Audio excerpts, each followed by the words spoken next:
Salam gaderli vatandaşlar, salam yahrban iyileşler, salam Tapar ağa. Ha, salam. O nur kovmuşsun. Şükür. O. Ne diye? Kış ne diye kış? Kış gripli ya. Ne şu gripli kış oldu bu kış. Olmasa bir kış. Yani todancuk nemeti bakan hiç nemetmedik golün todancuklar geçti. Hmm. Grip o. Yöne grip o karşı durup bilmedik. Yani. Ha, o Var neden? ya. Hı. Şunu irden Ayak üstünde geçirdik. menem bir hil şunu irden duyan şonu.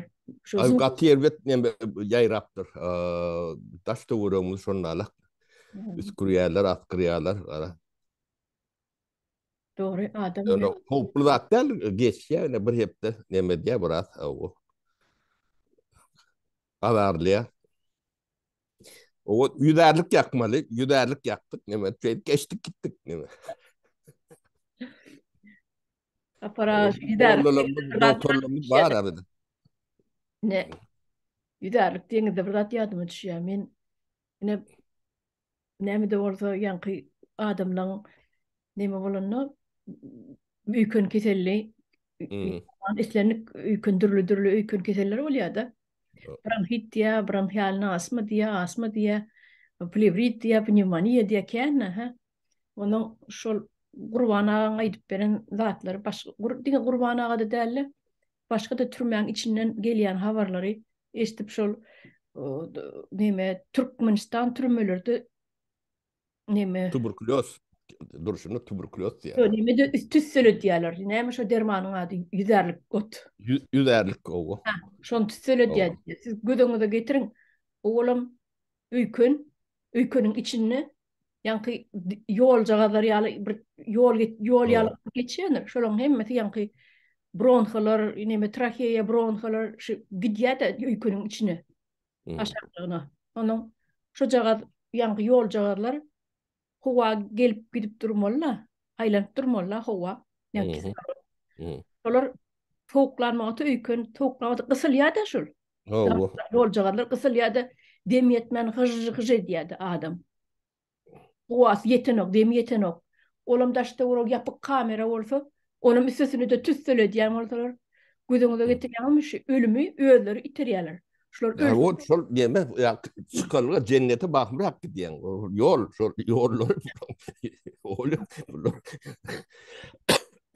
Men oları var ya, sapra bilmeni diyenler dedim, on asıl olar Yok. bilip biliyorsun. Ya, yani doktor yani kandidat medisinsk nauk diyorlar bilin deme yani yüzerlikçimiz yani Ay, öyle verdi yok tapmadık verdi özüne okan yüzerlik olmasa yüzerlik tütecektim bunu. be. O bu da atlar hiç oluyor deme yani bizim göz koyunumda geçeli. O Türkmenistan'ın demesine yağdayına Şunun medeniyet var da gurrun ederim yine medeniyet. o medeniyet Bunun, sivilizasyon dünya bunun en biraz iyi galian yankı bütün dünyadan iyi de galen sivilizovan mirden dünyadan iyi de galian bir devlet bolup kallıkta. O bir kıynanırcı da elbette. Yönüne Severni Koreya da dip gurrun ediyaz bolin bizimki hiç kimselik şunun kim galian yeri yok da Severni Kore'den. çok onların ayrılan bir onu köp zadi daşından görüyor bu oluyor. Severni Kore'de mesela medisina o yerlerde ösene başka teknoloji dağıtılır. Olur öz hastalar var orada beceriyenler, seyrediyenler, gospitaller hep ösenir. Yönü bizim Türkmenistan'da şu dağıtlarım umum medeniyet al yani iyi de galan, iyi de galan O sağlık. deme o iyi de kalanlığım deme ne oluyor ne bir dat var ben kovdadın üstünden ettim de ne ben Şuyete'de yaşatmıyorum bir kamunun ilgili yani vilayetlerden ne oluyor hakimlik oluyor da şeyler Türkmen çevrinde o şutayda ne şulon yani satsal hemen medeni nemesini bu tavoy şertlerini Türkmenistan'ın ýagdaýyna öwürseň, ne kanalizasyýasyny ýatyrsaň, o muturny ýakitmäni goýsaň, o suwuny kesseň, onuň ýa köçäni tüpürmeseler, ýene de başga hyzmatlary etmeseler, Şwesiýada Türkmenistanyňky ýarak işsizlik görýär. O ýa sivilizasiýa, ýa medeniýet öz ýany bilen hyzmat getirýär. O hyzmat hem iş yeri. Ne şu Türkmen oğullarına seher medeniyet getirsen, onu da talap görürsen, o medeniyete insanın talabı olmalı. Onu yani detaylı düşünülecek olur mu? Ben tabii bir adam ayda bir sefer suya düşüyorum biliyor da. Ya düşmedim bile. Bak 3 aydan ya kuartırla orada suya düşüp böyle Türkmen vardır ne o yerlerde. Mümkünçülük yoktu. Onu da talabım yok. Louis 14. var ha. O. Fransa nimesi önkü. Louis 14. Üç taparcık tuğu düşüptür ömrünü. Ana. Brada Ana bizim şu parçalı. Brada olanına, bram öğlenine, bram ölen son. Ne bizim ne memnun şu Louisiana parçalar olmalı. O yerine. Türkmenistan Fransa'dan has adamlar günde derli yani. Şimdi bir ödüm gözüňe tutgörün ödüm hem nirak bardan o oçur. Şu oçurda da kılışıp baryandılar. Ne orun yaşadım orada rotayda maskal var aymasın demaları yalanım derler. O bazıları da şunlarla. Onun adamlar günde suya düşmeni zadi öğrenmeliler. Onu yemetmek isteği vardır belki de. Yani şart yok da. Şu yok şartın içinde de adam yetişti. Bu da adam gerektiğinden bile yok da. Bol mortiyalık yaşatıyorsun. Kumun içinde yaşatıyorlar. Böyle şu da atlar yani iş yani biri kanalizasyonu geçirmeli. Değil mi? Onu o kanalizasyonu absluj etmeli. O hizmeti. Ne şu tayda yem 50-60 tane iş yeri. Öyle ödünler peyda oluyor da. O biri yol hani insanın oğullarının tırtuvar değilen rahat yoktur. O kış ya yaz o ırdığını edeksiz geçer yalak derler.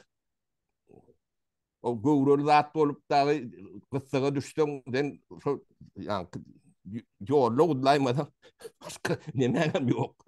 Mümküncülüğüm yok da. O Huday haklasın yani ya da yüreğimden bir rahat tuttum. Yani, o dünya gidiyen başka nemem yok. Yani şu da atların becerilmediği hem mecerisi bir iş yer. Ödüm giden iş yer. Onu bir ova ya bir etrafa biri edip berse o işlen yok. Tabii ben kanalizattan geçip beren bilenem bunlar ulur mu bilen yok da. Bir aydan bitiriyerler tuvaletlerini. Ortadınki yalı mı? Ortadınki de ne berbat doğru bizimki neme. O tayda donk onun normalde iyisi daha çıkan nokta bizde. O da haklıkla oluyor. Şunun için yani bir yerli yönetim yani yerli dolanış deyip nemediyenin sebebi şu tayda halk üyedi, şu zatları üyedi etmelidir. Onu biri edip veren bilen o görüyenlerdir. Bir ay, 5 ay kovular onun yani bir yıl olup bilir, son bitiyendir.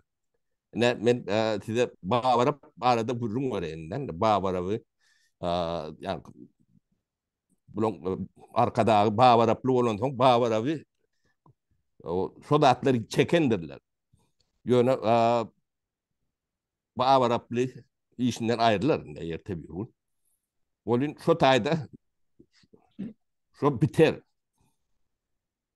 Tabii yani bu aşağına bilgi, talap yeme bilen gelmeliler. Böyle halkın öğretmeli şu tayda. Şu gerektiğini bilivertmeli. O tamam bu hizmeti olmalı yani eksploatasyonu nemeti devamlı. Ona devlet idaret etmelilerdir. Devlet etmelilerdir. Onu bir şirket o, çok hizmeti vermelidir. Karşılığında da pulunu almalıdır. Halk hem şu hizmetler bolup durur yalak, şu araççılık bolup durur yalak. Hem de adın nimetinin hakkını vermelidir. Kazanyan nimetinden talgıt berip taklamalıdır käbir zatları. Onun yerli hükümetin ödeyipesi şu zatları kurnamak. Yani Türkmenistan'da işsizlik düyüp sebebi şudur. O başka zatlar ödeyerler. Kurban olup yok. Siz yani medeniyeti özünüzden daşlaştırdınız. Neyse daşlaştırdınızsa sonuçta da şu tayda işsizlik köpeleyendir. Hizmet yok oldu diye de. Sonra getirme, yani iş yer açma için yani hizmetleri verecek oradan Türkmenistan'ın içinde yüz binler iş yer açılıyor. Moment açılıyor. Özgün şu hizmeti günlük kabul edip dursun, alıp dursun. Şu hizmetin içinde yaşap gören adam oluyor. Hem adam yalak yaşayan günlük bir tapar suya düşmeyle yağdayım oluyor. Giyeni değilinde adın hem beceri anırtı sağlık bilen vardı. Atı doğru. O sağlık hem sen ömrün uduyunluğu eşiretin hem de adam. Yani bunlar birbiriyle bağlı zatlar yönü medeniyet gelmesi için on bir siyasetine bir öğretmenler, televizörler, radyolar, nemeler, ne için gerek? Yani mektepler, yukarı okuyucular, şu zatları bir yerlerde halkın bloğunu Getirmeli. verip durmalılar. O düşüncesini demet durmalı. Şuna millette bir talap görer yalar. Ya, medeniyete de talap gerektir. İşte görünmese sen edip veren bilen bolyan nerler? Yani biz kağıt turbatını geçip verdik de gururun ettik de. Geçip verdik, mut geçip verdik. Ulan bilen nerlerler? Yok sakat Kadının bilen o. ol gaz turbalarım yok oradan geçiriyorlar ne maşin geçen yol varsa şol o yolun uydunun buydunu şey deyip geçiriyorlar yolunu depetini. Başka ne edik geçirecek? Ovada. Onun Başka geçirir yalık yardayım yok. Ya şu vatlar şunun alak hem bir yerdedir. Ortada da şunun alaktır. Şu doğurun yağdayları bilen şeyle geçip oluyor. Da aşağıdan geçip oluyan yerim var oluyor. Aşağıdan yani kovuplurak oluyan yerler oluyor da. Traktör geçip dur. Yani, kazıp böyle. Ya yine burada. Zaten hem meclisinin bir projekti daha da olmalılar. Yani şu at bir yerdeyden. Yani şu at şeyle bir ütköşük materyaller var. Hem meclisinin çiğ mali yani Türkmenistan'dan öğünüp dur. Yani gaz turbatını etmeye de, su turbatını etmeye de, kanalizasyon etmeye de hem meclisinin sırıyorsu neftten, gazdan gelen dağıtlar bunlar. Sen dünyanı üpçüne yani yani. o üpçün etip bilmeli halinde hem ödünde dağıt yok, o da halkın yani işte o ke rayonlar yani kulpatılan. Öyle inanmazsın. Ne, yok korku nemeler vardır. O köyünü demede çarşangı değil yani. O derveden tuğruklarını, o doğutluk var, kerkiç var, kerki var. Boşak kalıptır diye. Bir karı vurtu, çağa çuğu olay mı? Yani tohum neticeleri bilen göçük kayderler var. Ona O ne harap boş. olur. Ne yadı geçiriyor olur. Boşak kalan burada. Ha, bu adam yoksa sayla vesip böyle adam yadı vesip bilmedim. Yani bağıra pindrom deyip bir sindrom var da. Bunlar hem de bakım çözüyorlar. Şeyden de çözülen nemeler var, yollar var. Sayla o vesip durlar. Bir tanım sonralık geçirler. Ruçka bilen yadıp oluyor. O gerekli yazarlar ne derler? Bu sindrom katı yervet sindrom. Yani Türkmeni bitirmeli sindrom. Babara sindrom deyip medel soruyarak at koyduk bu yani yakı bir deme del yakı babara tutan o akıl Türkmenistan demek. Yakı babara pullara da değişirler. O kat. Pul olsa ol ya değil ya. O da yani bir adın sakasını göm pul alıp biliyorlar da. Yani yumurta udla oturan tavuğu. O Onu içinde öldürüyorlar şu ya. at yumurtası var deyip sonra öldürüyorlar. Ya tavuk Edin sonra öldürüyorlar alak ya yumurtasını alıp. ne bağırıp demez şu sindromu değil ya da. Gıdıl yumurta gıdıl oturan tavuğu öldürüyorlar yani. Gel. O içinde ne becetin alacak ol ya demez. Bu sindrom hakiki şeyler sindrom yağdayları var bu. Ödem ehli Türkmenistan'ı nemediktirler şu nemelerini. Yani şu sindrom bilen onuşup bilen nemeleri. Bunun DNK'sını öğrenmeli. O şu DNK'sı şu yani Ne? dağınan bir tipi de. Yani Hile oluyor abi. o. La dağına kefel sindrom çağılan yağdayını görüyorsun yani ben menemeleri. Edir şunlarlık. Ya böröcüklü amiyoplar yalım ka. Şunlarlık. Atı gen. Yani Türkmenistan'ın işsizliği büyük temeti şunlardır. Onu başka bir yer varıp edenine sana iş yaratsana o. Ederden turnalardan gider. Sen ulan bolun. Sen onu ulanmana bile yok. Öğretilmesi. Ha öğretilende de Türkmen öğrenişinden böyüdüm uluyor. Onu yani mekteplerden sağlıktan demeden yani televizyon, radyoya berip durmalı. Hem de adım bilenemedilmeler bu da.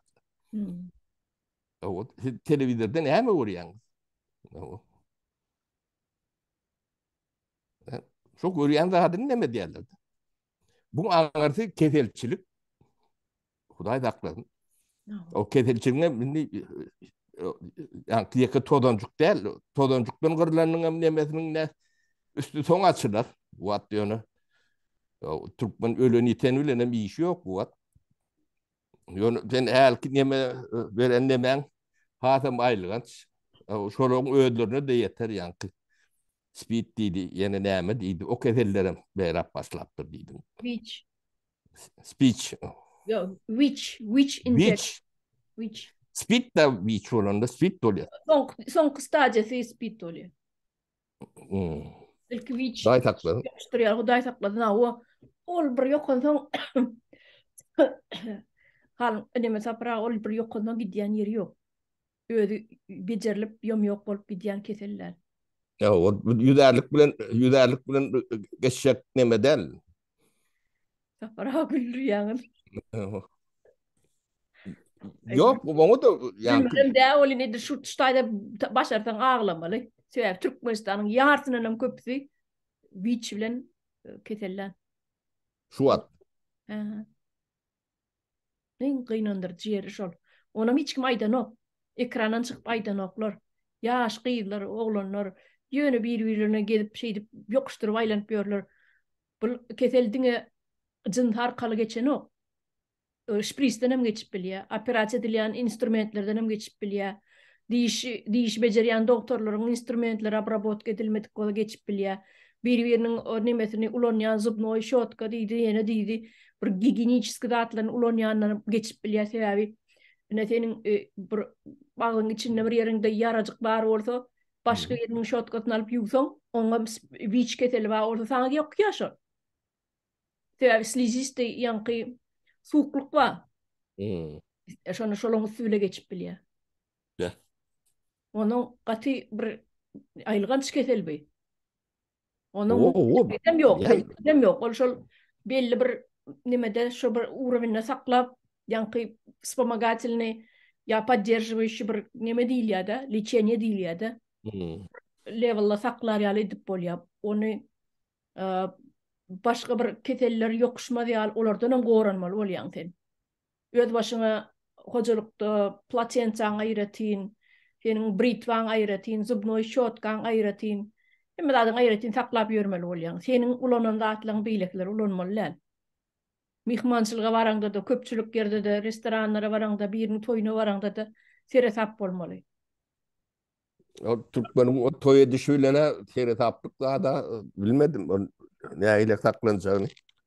O Türkmen toylarını biliyen öyle. Şol sebäplem türkmeniň içinde ýartynyň köprägi şo kesel bilen köpsü. Ýartynyň köpsü şo kesel bilen esasanam şol ýaşlar ýanky aýdaly bir näçe ýaşdan 15-16 ýaşmy, näçe ýaşdan başlaýan bolsalar tä şol inni onuň inni ýaş wagtlary birden bir 10 ýyl menen aýdaly 20-30 ýaşynda kesellen bolsa, integam diri gelip beren bolsa 50 ýaşda 60 ýaş bolsa ol keselin gidýän ýeri ýok, şol adamda ýaşap ýörýär bile. Bir kesel agyrrak degen wagty onu alyp bilýär. Şol keseliň özünden ölmese de başga degen kesellerden gidip bilýär adam. Ýanky koronavirusdan gidip bilýär. Koronavirus itlenlik adamyna şo kesel wiç keseli ýogam bolsa başga bir nime sebäplere görä ýanky ganyna klat emele gelýär-de, näme diýerler? Donja gany Tromp ýaly apyrdat boldy. Tromp ýaly hawa svyortwitz. Şo klat diýilýär. Şo ganyna ýanky nimede emele gelip bu koronavirusyň esas sebäpleriniň biri şol. Ganyna şoňaly edip şonun gidýär adam. Ana ýöne wiç keseli bar adamlar itlerini kesellenem gidip bilýär. Gatrak içi geçip ýaşap bolýan. Başka kesellerden goranyp bilse goranyp gezmeli bu dama. Поддерживающий лечение alıp gezmeli bolýar. Onam Türkmenistanyň bermeýänini bilýän men. Şu bejergiler berilmeýäni, şu keselli adamlaryň özüniň analiz tapşyryp wagtly-wagtynda profilaktika geçmeýänini bilýän men. Şu zatlar edilen ok Türkmenistanyna. Onuň edilýän bolsa şu uçoda alynmaly. Uçoda alynýar, olaň hasaby ýürüdilýär. O näçesi öllü, şu ýyl näçesi täze goşully, şol hasap ýörelmeli. Onam Oly Türkmenler daşyna çykyp şoň üçin gaýdan bolmasynlar bular. Ol daşyna ýokuşmaňa şo kesel saňa ýokuşmaňa daşyna çykgaýsaň ýaman gowur, gaty gowur.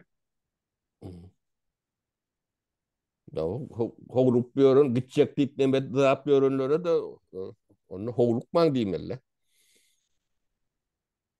İçine girecek bolýanlara O o ýerde bu ýerden ona gaty gowy maslahat bermeli o bitjek bolýanlara, teresap bolsunlar gaty. Teretap bolup sen nirede näme insan bir diş doktoruny barmaly bolýan instrumentini sen ýuwup bermersiň.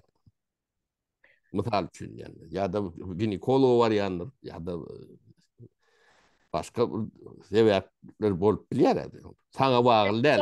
Sen gorunursyň bolýan, saňa bagly däl näme?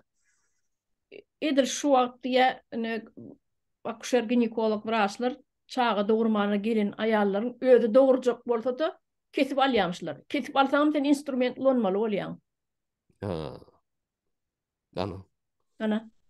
Saňa bagly däl. Hawa, şonu özü dogurdraýmalylar şonu. Tim bolum bir çağa doguran aýal ikinji gedek dogurana birinjisi ýaly kyn bolan. O näme üçin kesýärler olýar? Sebäbi? Şol ýani adam saparaga. Näme bolsa bolsun şol ýani.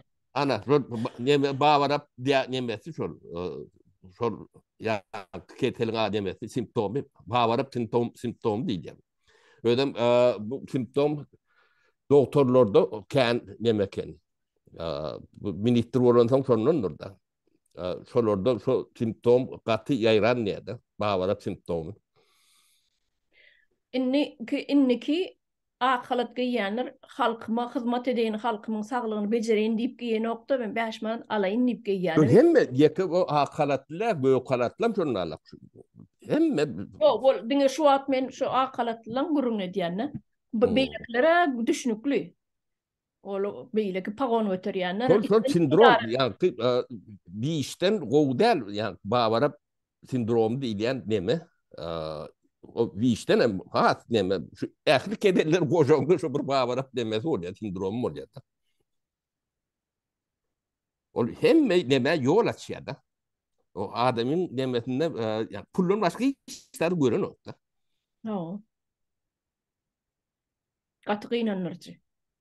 O Bunu bu oyuncaklar değil. değil onu düşünüyoruz. Ya O bu genotsidin yine bir şu bir görünüşü, şolan bir genotsid şuyum. o Adamları milletin öldürmek oluyor. Tabii şu adı ne viç ketel bar adamların spidem kendir. Yönü e, men yönü viç divayda yani viç olanı svej görünüşü. Düşünüyorsunuz mu? Yani ketelin svej görünüşü. Soğul yılın geçmeğiyle spide öğrülüyor. Yönü Türkmenistan'ı şunun kendini bilen men. ne oluyor? Ne Onu nerede stayda ön almalı ne? Ön almalı. Ön şu oturan yaşlar var. TikTok'ta oynaşıp demede oturan yaşlar var. Şonlara ne edip düşündürmüyorsun? Düşündürüp olan bir ayılgan sıpı, bir acal bir. yok. Önüme gelen acal bir. O Kaçın acele oldu git. öldürmüşsün? Onu düşündürüp bilmeyen, düşünmeyenler, düşünmek istemeyenler tabii abi, düşünmeye isle gerek de. Yani medeniyete isle talap görülmesi alak. Bunu da deme. Ölür giderler, başka demesi yok oluyor. Yine bir daha da edin Türkmenistan'ın yaşayış demesinin ortaça hasabi 45 yaş divay diyorlar da. Şeyler mi? O, o. Yaşayış. Şey değiller. He. Şolarda bir viç yoktuğunu, speed yoktuğunu nereden bileli? Hı hı. Yine şu ketel bar olsa senin başka keteller bilen yankı ketelleyen başka keteller değil. Aydalı iç geçme ketel değildi diyelim. Hı İçin hı. gidiyor bar fuklun gidiyor. Обезвоживание oluyor. И sen ölmek bile oluyor. Sen sakatat edip olanok. Sen bir ketele gelen daşından gelen etlerin ketele karşı görüşücü immunitetin ölün yok seninle. Hı hı. Ene şol viç ketelin ediyen adı şol. Oluyor. Bunları yani biz kanalizasyonu çekip verelim mi ya bir işten halat edelim. Bunun bir avat daha kalmadı. Ana diyalara ellen dadın elge gelip kopup eline gelip O. deyip. Yaşlara kutorup dursa paraga ne edip biz Türkmenistan kuramada da var adam ama yok otaydı. Yine Yok adam yatar ödümüz tede o tede Türkmenistan'ı tede adam göç alır. Göçün gidişi alıp içine göç getirir. Başka nimeti yok. ay burada da etmeli bunları var. Medeniyet düğünden yok. Bilim e, tertip terbiye düğünden yok. Mekteplerde muallimlerin ödü bilen o. Beriyen terbiyesini o kodyan adını ödür bilen o. Onun üstesine de yaşıcık kıyıları şu taydan başlaya. Şu kıyıların ödüm giyeceğini diye.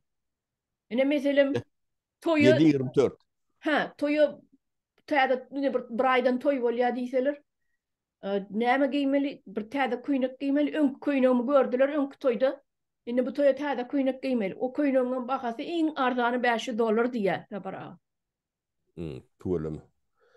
Şoňal kuynaklar barmyşyn. Hı hı. Onu bunu takıp püncü zat takıp keşte zat edýändirler da. O eteklerine dadyn o gidýär diýe eteklerim iýdi diýe. Neme Yekaterina ikinjiň kuynagy ýaly. Ay tuğlama. Ondan ol $500 tapmana olur bir yerde. 16-17 ýaşly 18 ýaşly ýaşlydylar. Son Bar Fransa yani 3 raportu o düşen karolu yalak bunun durmuşlar sonra alak kolay mı? Sırtı düşman hava. Yo. Dine taşını veriyorlar. Taşı cacık, içimi öcek. Taşını veriyorlar. İçine hem ortaşa vursun. Tuğu da düşen oklar, yine de oklar. Bir şeyleri yaptırın. Ondan sonra o yankıyarak keseli ayradı baylan piyorlar. Şoň üçin niye yaşlanmadı kutorup deyip. Ne etmeli buları? Beceri ve ne bolmaya. Bir degen soň şo kesel giç. Dine şol ölmen saklanmalı olýan. İslenlik kesel degenne sana şol şu kesel digme diýaly ýanky profilaktika nime geçirip durmaly. Ödüňe gowsir edip durmaly. Kim öğretmen onu? Ödü seretmeli her bir adamın. Ýöne olarda bilim O da ýok. işsiz olsa yani seyretsin. Adamlar bizde Türkmenistan'a bara televizyonda var. gazet, jurnal bar, radyo, bur dime radyolar vardı ol. O radyolarım hükman bolaymal bardır hederim. Kesip ayıran nelirler. Yine şolun üstü bilen halka yayradıp durmalı. Şunu gizlemeliler. Bu cinayet boluyor. Ta paraga gizlep taklap otursun. İstatistikanı aytmasan halk birbirini yokuşturup aylanıyor. Gepatiti ya beylik tüberküloz yokuşturup yürüyorlar yani. Yo o diyen de atlan Tüberkülozum gel. hem mecesi bağır öyle Para. içinde yani arka dağı o tür onun arka dağı ya arka dağı tevdar ne o şu televizyonun içinde şolar oturuyor. Öyle şoları şu taydan çıkarmalı. Onun o televizyona o başka da atlar o halka yetirir ya da diyor ya bolmasa iki tane ne oturuyor onun içinde. Ya ona yürüte diyorlar. Ne şu yani bağvara pindrom diyen dağın demek Türkmenistan'ın ekli yağdayını cemlep alanda işte sonra bağvara pindrom değil ya da. O bunlar halkı değil mi gıriyarlar başka bedbahtçılık. O yani diyen mesela içinden çıkarıyalak mesele değil. Ya, giden demeni yani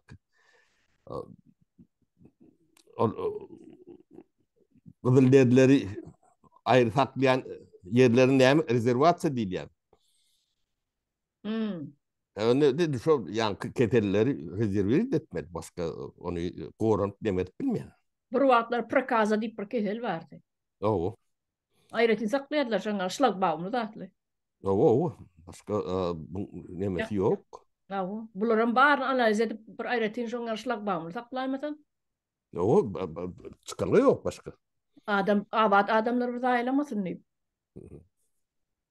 Bana başka çıkalı görüm. O katı elbet tat yol oluyor bir demet yas oluyor yönü o güleceğimden bağlayacağımdan bilem yok. Onu ağlamalı da atlar bu da atlar onu. Yani Huday saklasın. Yahu. O adamlar terk ediyenin büyük de o tay yaşar yalak yer ormanlarda. Yahu. O Yaşar. giden etraflar boş. Bir iki neme değil. Boş ovalar var buraya. Takrap yatan ova boş. Uruş yok, ağaçlık yok, o nemelik yok. Yani, yurdun 60%. Biz Şu öyle ya. tek 60 diye 70 olmamı mümkün. Yahu olma mümkün. Yine şu yadı uçular var. Yadı o varan onu boş çayların sağına kaydan mılaymasa. Adam yok olsun. Bilmedim.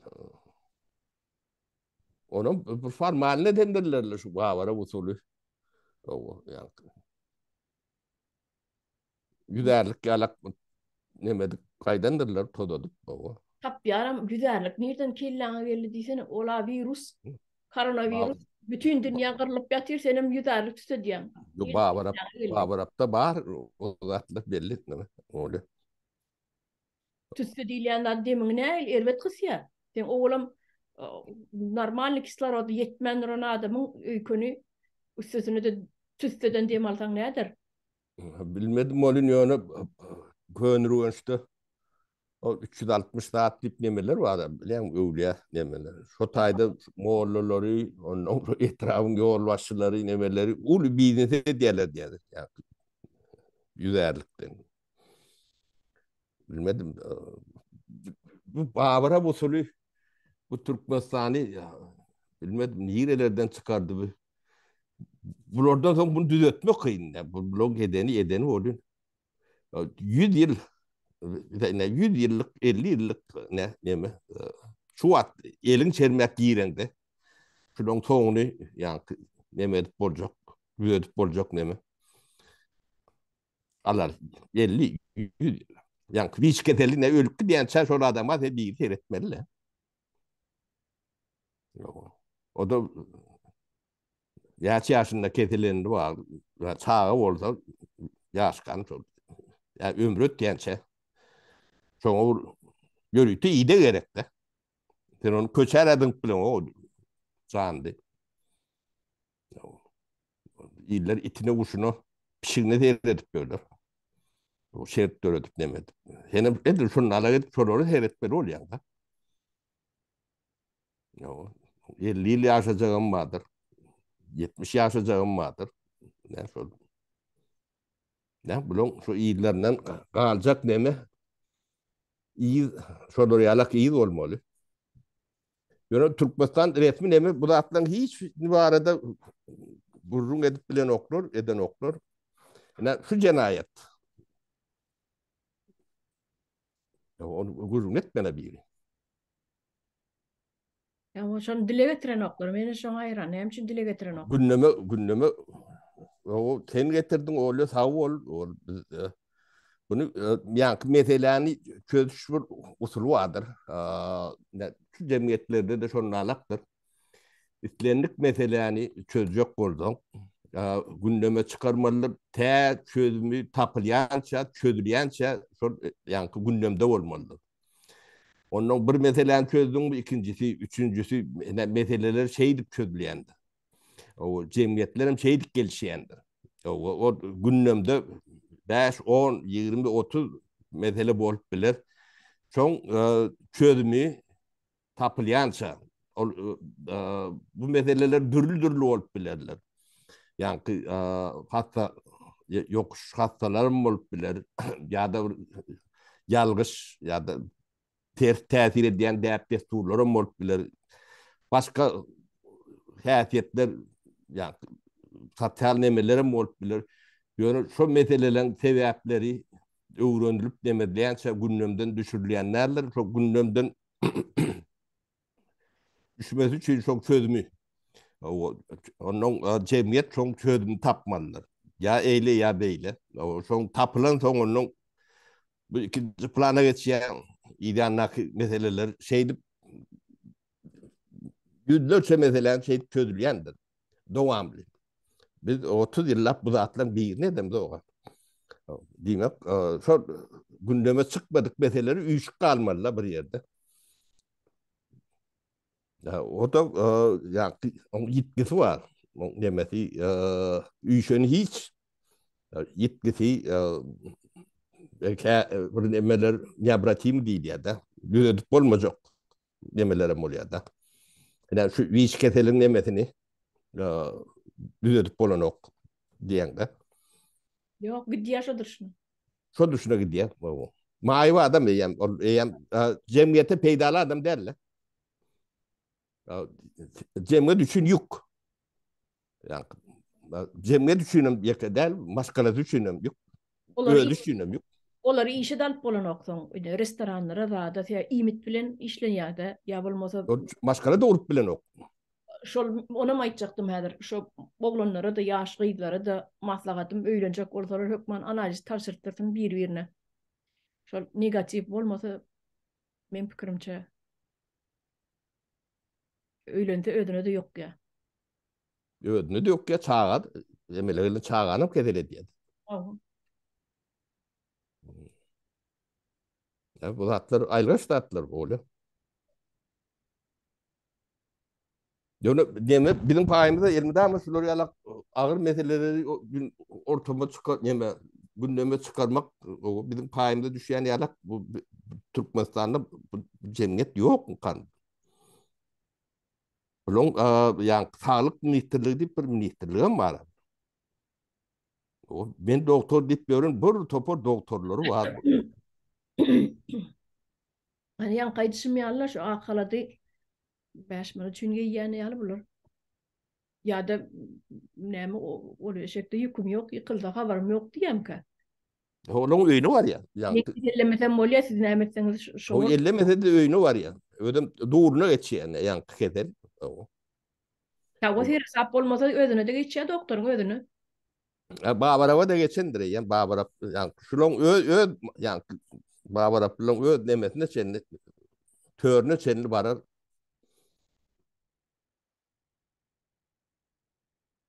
Onun nihat koruncu. Dürlüyor. Yani, Kıyın öde. Allah oluyor bu biz şey dile getiriyaz ya. O Teres Hapbol'un dipliyaz. O ne bu arada bilgili nemeli adamlar vardır ne sorulur. O konsultasyon vermeli ekrandan nemeden o yerden. O paylaşmalı bilenni halk bilen. O bularım sodatlardan bir korunur yalak çareler var arada vurun etmeli. Bular yalak gepleşikler gurnap durmalı. Biri etmeli de. Ha oşon için niýene bir insaply adamlar bardyr, şolaň içinde hemmesi beýle däldir. Şolaň bir ýokarky prawilstva bilen gürleşmeli, şolar ya bizde şolar ya kesel köpelýär, şolar agitasiýa geçirip durýarly, bir maslahat berip durýarly, profilaktika berip durýarly. Her kim her участковой doktor öz участкаsyna adamlary kim gelip ýüz tutýar, şolaň hemmesini şol analiz tapşyrdyp uçoda alyp durmaly. Gelin şu zatlaryň üstüne neme derin bolmasa adamlamaz bütün gelecek zaýasy biraga. O çok zaten. On on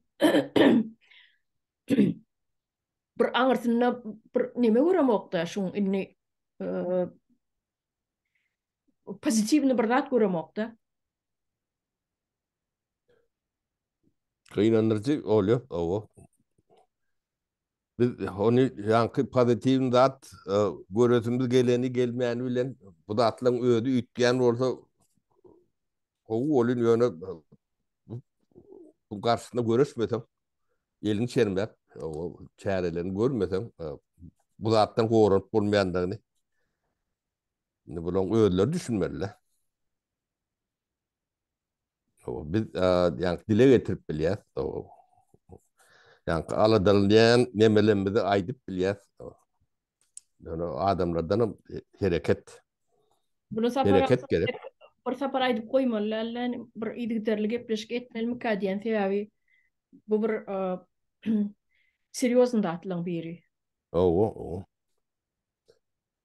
Doğru. Oğlunu doğraydı ya.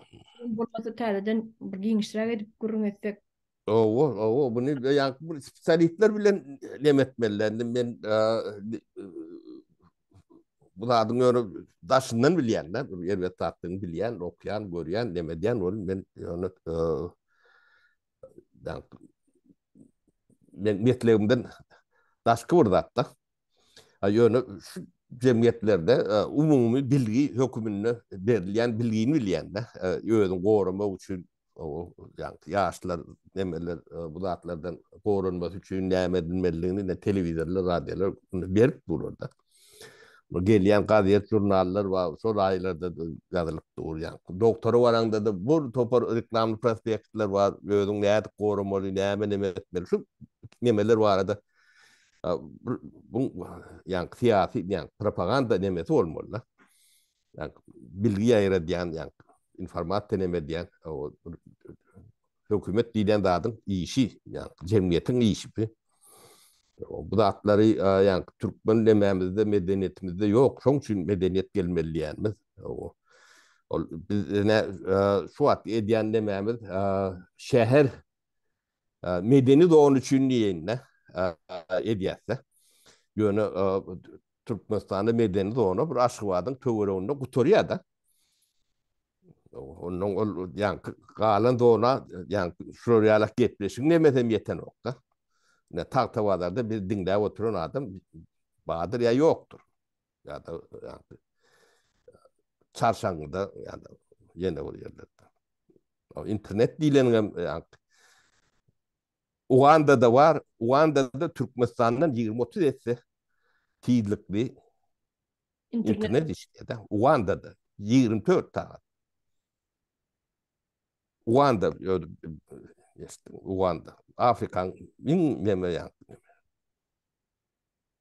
Ay onu bilýärler diýerler bizimkiler. Ne o?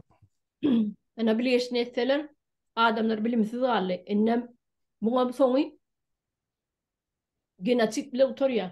Ölüm bilen. O ya Türkmeni bilmedim. O taydan näme galjagy, näme demedi. Adamlar paskalap çıkýarlar da. Şu wagt yani her türlü kıyınçılık döredip çıkarmacak bolup şey saklaýarlar da. Türkmenistan boşak kalýar. Ne? Şu Babara sindromun nemesi? Miweti. Bağırap sindrom deyip bular bağıraplar gelen soň deme del bu. Gelen soň has deme o ýok demelerim şu bağırap sindrom diýen. O sindrom şu. O düýünde de diltantizm ýatandyr ýa. Bilgisizlik, cehalet. O kör cehalet bunun ondan şu jahilin elle pul düşende de nähilep bolýandy görüp görüňiz da. Yani Ja. hem pudoklar dargadyp çykadylar. Şoň içinden ýa soğurup alıp bolýandadyny alýarlar.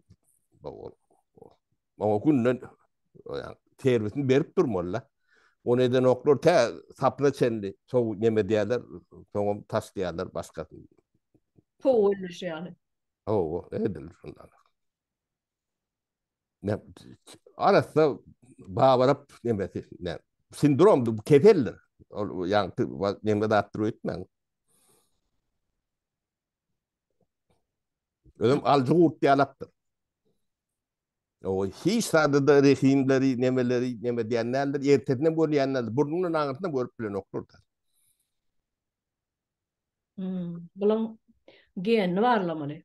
Kromosomal. Ay gen men o taýlary neme muamma diýerler deme Türk o gen benim bağırlanda da şu bağıraplılar lokan deme çıkmıyor. Yani ne vatanımız perişan edilen her taraflayın. Saat taraftan, moral taraftan, medeni taraftan, hayır taraftan diysen sonralık da.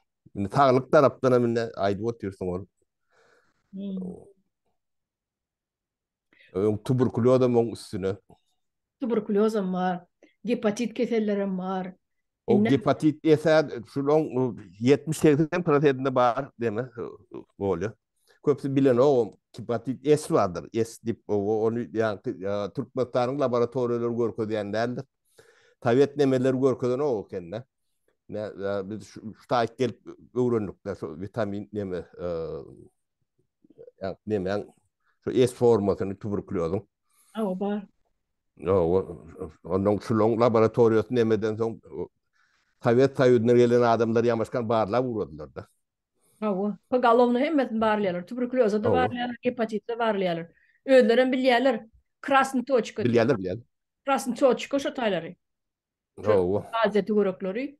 Öňkü Soýuzyň neme respublikalar hemmetinde şo tuberkuloz, ýa-ni hepatit kartasyna gyzyl точка görkezýär. Şoň ýaly. Oly başka bir lokal nemen ýok bolsa, bu toraýaly biz gripden soň. Uzoga. Doğru sağ olun. Sağ ol. Böyle şuları alak temaları siz kozgamasaňyz bilýän adamlar. O bunu kozgajak ýok ýalak başka. O bizim nemelerimiz käne şu daşarurda ýaşaýan itlenlik döwletde ýaşaýan doktorlarymyzam käne çyçylar çykyp aýdan okka. Bular şol neme yani neme diagnozy bağırap diagnozlary var bu. O diýer bolanyň tapagy ýokdur. Yani şu bağırap sindrom var. Bu sindrom neme de del. Yani bira pul bolmaly, defidi bolmaly. Onu buňa degmeýän bolsa hiç sat neme del. Şonnalyk. Ödüm gelensiz bolmaly. Bir ýaly.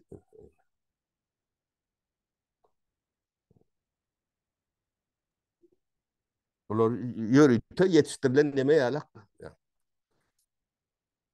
Xitay kömelegi ýalak bu tilloklar.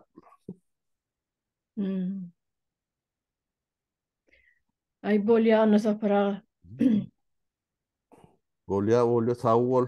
Ýa-da durgun gepleşik. Şolar ýalak meseleni gowlaýanyň üçin o iýleşler o içiňizde bilýäniňiz bardyr, doktoruňuz bardyr. O halka sizin dil kömeňiz, bilgi kömeňiz gerekdir. Jahil galdyran halka yerlerden o bilgiňizi aktaryp nemelik şolary gelişdirip nemet durmasaň bular gyrylýar.